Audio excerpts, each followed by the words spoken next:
Turns out Kim Zolciak did, in fact, invite Jax Taylor to dinner. This was confirmed during the July 31 episode of Watch What Happens Live with Andy Cohen, where Kim addressed Jax's recent comments about their relationship. Jax told me at the Valley Season 2 reunion he's very close to you, host Andy Cohen told Kim. He said you hit him up to have dinner. Jax and I have talked throughout the years, but because of the divorce, we've talked quite a bit more. Through that, the Real Housewives of Atlanta alum said, referring to her and Jax's respective marital splits. Yeah, he was gonna be in Atlanta, and I said, let's have a drink, and then dinner, and then we didn't end up doing it. Jax Taylor reveals Kim Zolciak invited him to dinner. Kim and Jax made headlines last month after fans got a peek at part 1 of the Valley Season 2 reunion.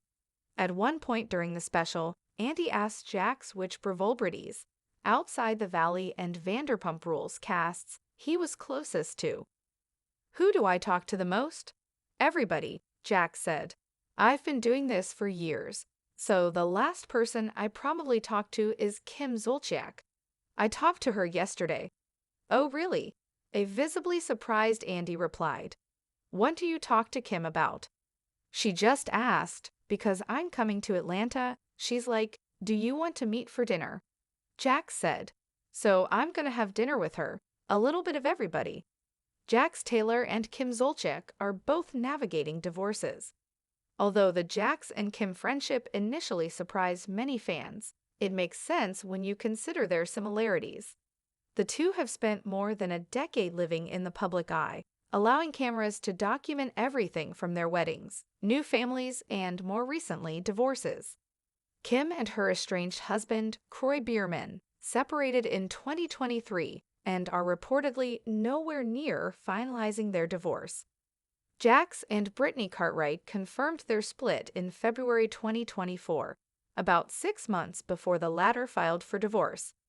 Brittany spoke about the legal battle during the Valley Season 2 reunion, claiming Jax was intentionally dragging out the process. Hopefully it's happening soon, Brittany said about the divorce finalization. Jax called me the other day and said that he didn't know if he was going to get kicked off the show, so he was prolonging it in case he needed to get alimony from me. Jax admitted Brittany's claim was somewhat true. That's verbatim what you said to me, Brittany fired back. Don't act like you didn't say that to me. The Season 2 reunion aired less than 2 weeks after Jax announced he was leaving the Valley to focus on his mental health and 4-year-old son, Cruz Kachi. Find out what's next for Jax and why he decided to step away from his namesake bar. The soft glow of the Atlanta skyline bullied through the floor-to-ceiling windows of Kim's penthouse, casting long, dramatic shadows across the opulent living room.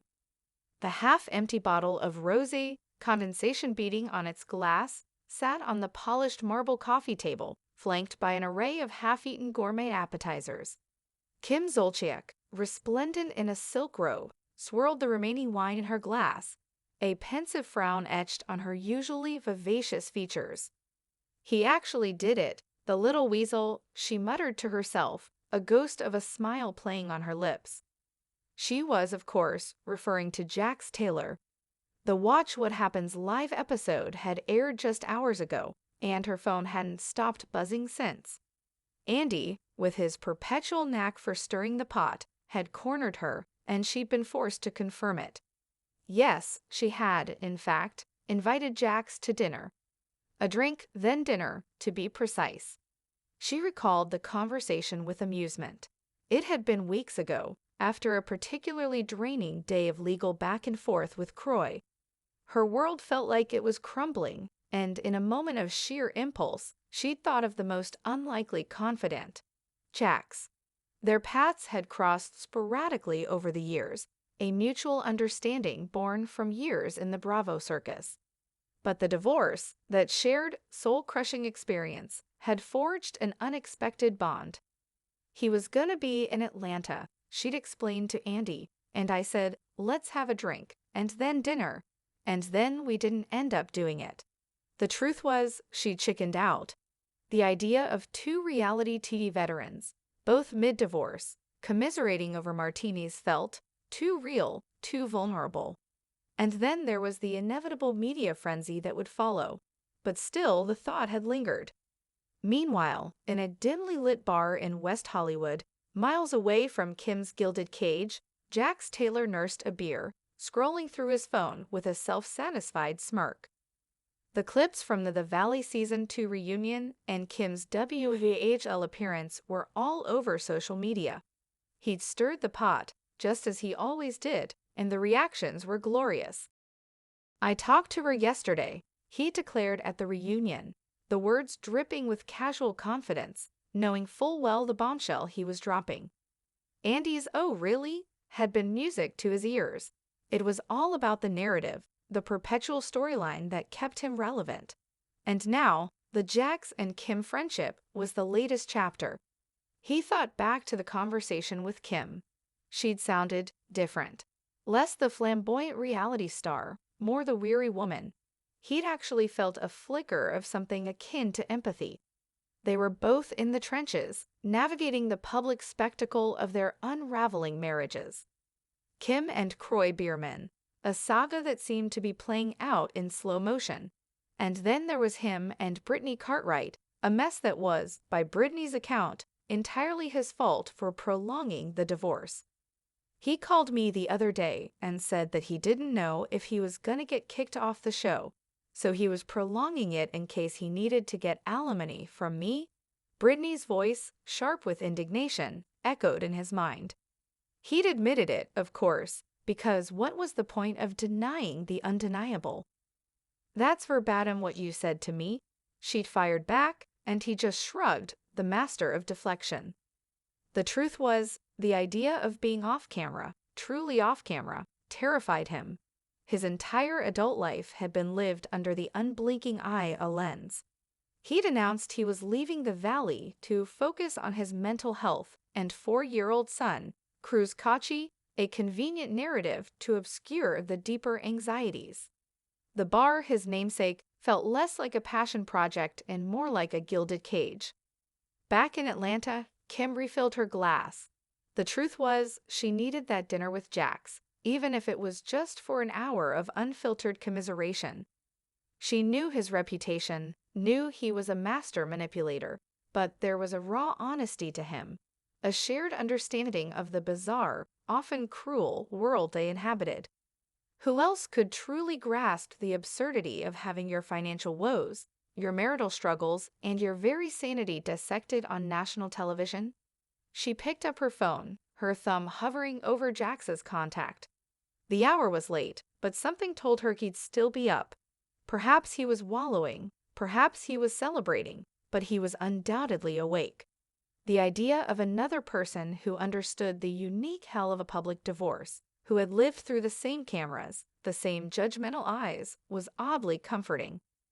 "To hell with the headlines," she murmured, a flicker of her old fire returning. She'd faced far worse. A dinner with Jax Taylor, even if it turned into a confessional for two, couldn't be any more scandalous than her daily life. She took a deep breath, and then, with a decisive tap, she sent the text.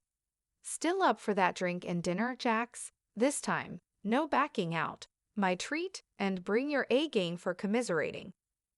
Miles away, Jax's phone buzzed.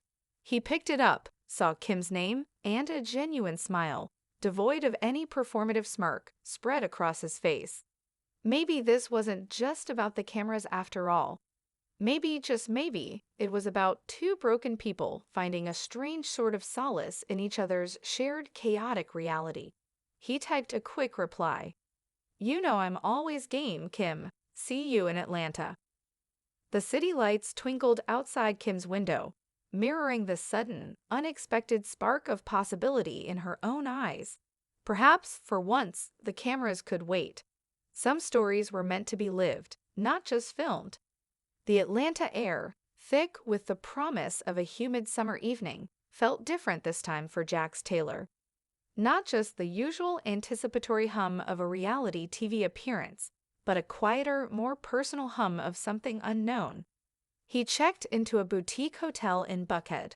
opting for a low-key arrival, a stark contrast to his usual grand entrances. The divorce, the public fallout with Brittany, the lingering question marks over his career. It all weighed heavier than he let on in interviews. He scrolled through Kim's last text, "My treat, and bring your A game for commiserating." A small smile touched his lips. Kim, with her extravagant flair and often misunderstood vulnerability, was a surprising port in his current storm. They both understood the bizarre, self-inflicted wounds of a life lived for the cameras. Across town, Kim Zolciak was meticulously choosing an outfit. Not a full glam, Real Housewives ensemble, but something that felt more understated. A sleek black jumpsuit, a statement necklace, and a pair of killer heels. This wasn't a performance. It was a meeting of minds, a shared sigh of exhaustion. Croy's latest legal maneuvers had drained her, leaving her feeling brittle and exposed. The idea of an evening with someone who truly got it was more appealing than any lavish party.